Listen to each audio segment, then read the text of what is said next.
кетті.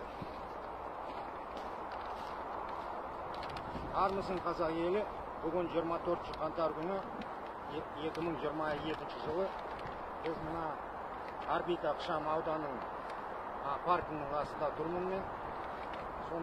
Тұрғаным себебім мынандай жолдама жасайын деп отыр. Қазақстан Республиканың президентіне, міне Қасым-Жомарт Кемелұлы Тоқаевқа. Осы жерде жазылып тұр: Тоқаев мырза, қазақ елі террорист емес деп. Себебі шыққан себебім бүгін біз жаңалықтардан, әлеуметтік жерінен, бәр жерінен, жаңалықтардан, бәр жерінен естіп отырмыз, көріп отырмыз. Заңсыз қазір қазақ еліміздің бәріміз көбісін түрмеге қамап, сол жерде нағыз гестапо болып отыр. Нағыз мен оны қалай геноцид деп есептей алам, негізі ашық деп айтайын мен сізге. Бұл нағыз геноцид қазақ елінің де. Сондықтан үшін мына геноцидті тоқтатуға талап етіп отырмын сіздер.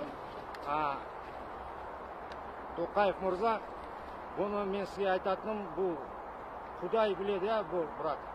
Әйтеуір келешекте Құдай біледі қашан, бірақ та Құдай бәрін тараздайды оны.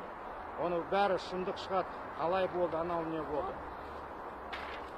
Сол без вины виноватыйлар қазір түрмеде, олардан қазақ жігіттерден фарш жасап жатыр бәріне. Міне қол қой деп қағаздарына.